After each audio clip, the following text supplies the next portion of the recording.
आज आपण अळू या पारंपरिक भाजीबद्दल माहिती घेणार आहोत. पावसाळा सुरू झाला की आपल्या आजूबाजूला अनेक प्रकारची झाडे उगवतात. काहींची लागवड करावी लागते, काही बिना लागवड उगवतात. जे बिना लागवड उगवतात त्यांनाच आपण रानभाजी असे म्हणतो. अळू ही रानभाजी असली तरी ती वर्षभर उपलब्ध असते. अळूची पाने 2 प्रकारची असतात, भाजीचा अळू आणि वडीचा अळू. भाजीचा अळूची पाने आणि शिरा देठ हिरव्या रंगाचे असतात. भाजीचा अळू खाजरा असतो.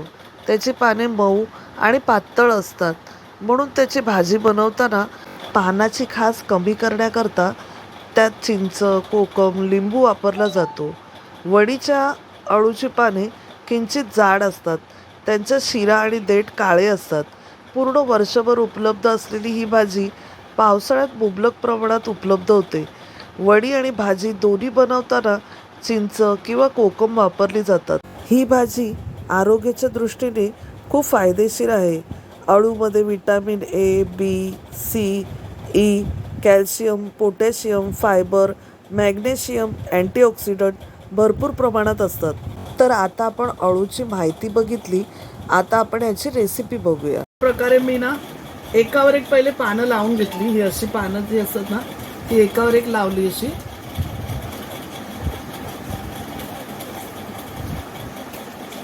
अशी मोठी छोटी जशी असेल तशी लावली आणि अशी पकडून ही अशी कटिंग केली. दाखवते मी.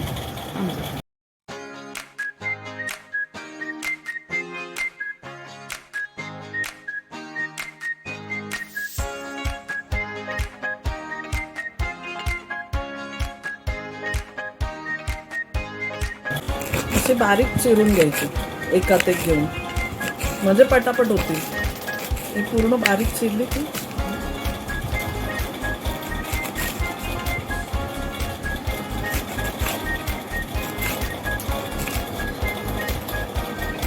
तुम्हाला विळीवर जमत असेल तर विळीवर कट करा. ही माझी बारीक चिरून झालेली आहे. तर असे मी सर्व पानं चिरून घेते बारीक.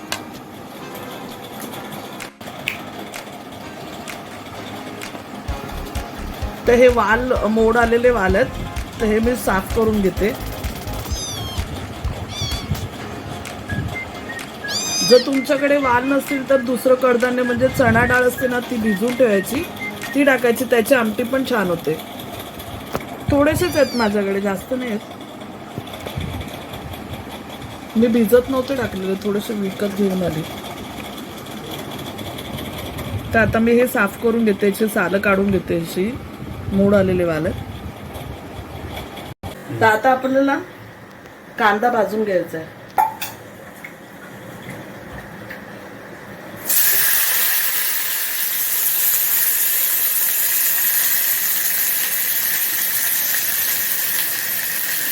अर्धा कांदा मी असा उभा चिरून घेतलाय भाजायसाठी.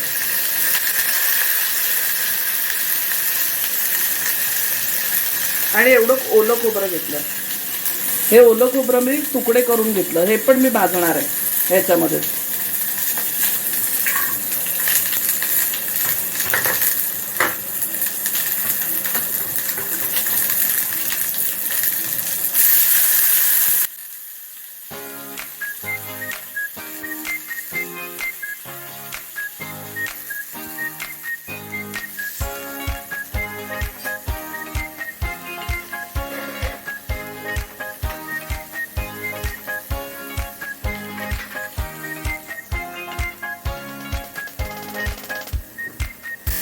आता हे भाजतंय ना, तोपर्यंत ह्यातच 5 पाकळ्या लसूण टाकला मी.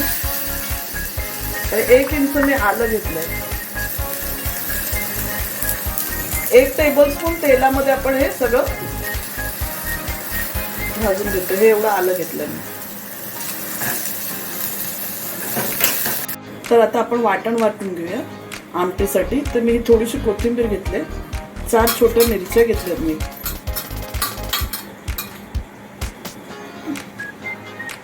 आणि हे जे वाटण आहे आपण भाजलं, हे बघा, हे आपण त्याच्यात टाकून घेणार आहे.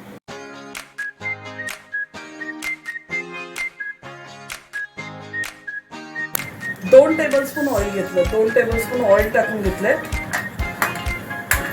एक बारीक कांदा कापून घेतलेला तो पण टाकून घेऊया. टीस्पून आपण राई टाकूया. तळली. थोडासा हिंग टाकला मी, पाव चमचा. एक बारीक कांदा कापून घेतला तो पण ऍड करते. राई तडतडू दे जरा.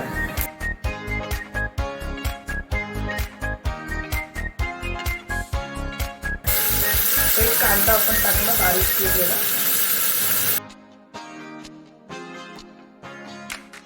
आता आपण त्यात वाटण टाकून घेऊया.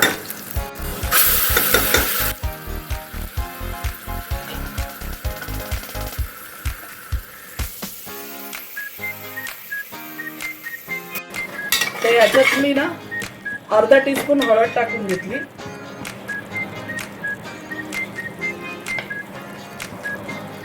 एक टीस्पून आगरी मसाला टाकला.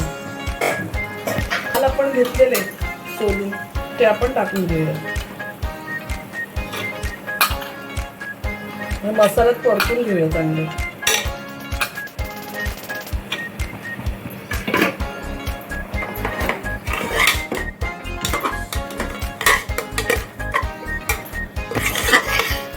मसाल्याचा जो म्हणजे आपण जे वाटण केलं ना त्याच्यात जर कच्चापणा असेल, थोडासा आळ्याचा वास येतो तर तो निघून जायला पाहिजे. म्हणून थोडं चांगलं भाजून घेऊया आपण.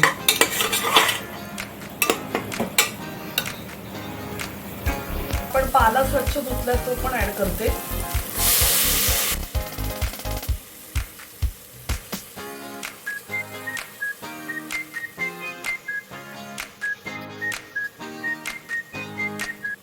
आता ना ते टाकून झालं ना की आपण कुकरला एक शिटी लावून घेऊया.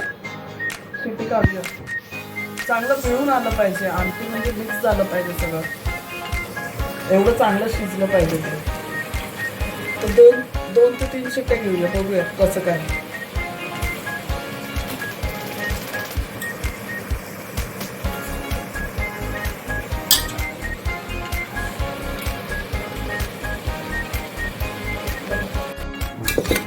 छान मिक्स करून घेऊया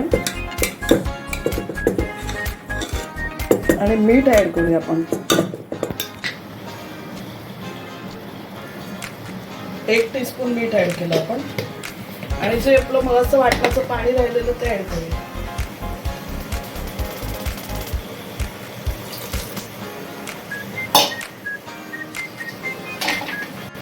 तर आता आमटी मी गॅसवरनं काढली. आता त्याच्यामध्ये ना चिंच किंवा आपल्याला कोकम टाकायचं तर माझ्याकडे चिंच अवेलेबल आहे, कोकम अवेलेबल आहे. तर मी आता कोकम आहेत तर मी टाकते. हे बघा 5-6 टाकली तुम्ही. आणि थोडासा गूळ टाकायचा आणि चांगली ढवळून घ्यायची. मिक्स झाली पाहिजे बरोबर. हे आपलं आळूचं फतफत तयार झालं. मी परत एकदा गॅसवर पाणी थोडं टाकून पाणी ऍड करून गॅसवर ठेवते. 2 मिनिटं होतं. माझं अळूचं फतफतं तुम्हाला कसं वाटलं ते मला नक्की कळवा. आवडलं असेल तर चॅनलला लाईक करा, रेसिपीला शेअर करा आणि कमेंट करायला विसरू नका. धन्यवाद.